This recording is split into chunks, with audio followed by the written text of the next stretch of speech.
My rent is going up $700 per fortnight, and yes, I have tried to negotiate.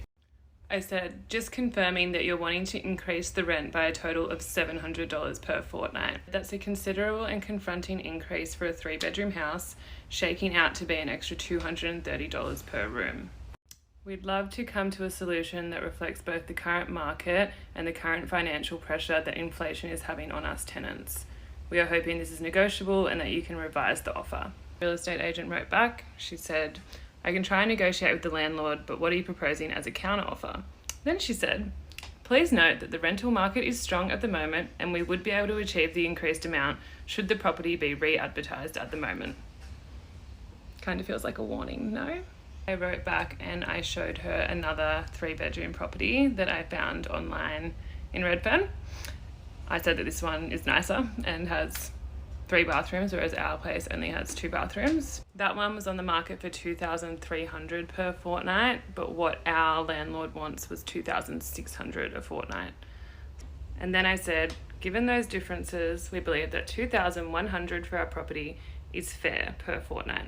This is still a considerable increase of $200 a fortnight, but let me know if you have any other comparable options on the market. A little over an hour later, she comes back and she says, I've spoken to the landlord and unfortunately he was very stern about not negotiating the increase. The rent has been cheap for quite some time and we are confident that we could relet the property at the increased amount. Sorry I couldn't be a bearer of better news. Wouldn't she have known that?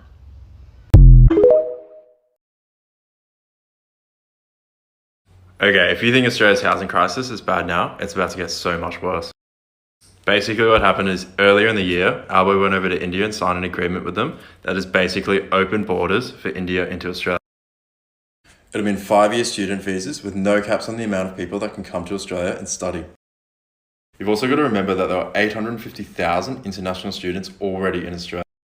It'll be no caps on 3-month visitor visas and also recognising Indian degrees and work experience as comparable to Australia's. To top it off, 3,000 highly skilled migrants and family can stay here for 2 years. Essentially what this means for you is the housing crisis is about to get much, much worse before it gets better. But I guess on the plus side, you can go and study in India if you want. Albo has already lifted Australia's migration to its highest levels ever. Young people in particular are getting squeezed hard. And the only people it's benefiting are big businesses and universities.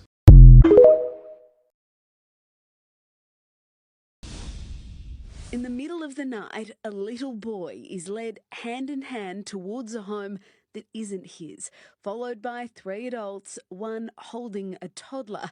This is where they'll sleep for a few hours. An empty holiday home, a fleeting opportunity to bathe a child, wash a little girl's clothes and rest before sunrise. All they took, a blanket and basics from the pantry. I just think there's a lot of desperation with people at the moment that haven't got anywhere to live. This happened in Perth, but it's a sign the housing crisis is gripping the country.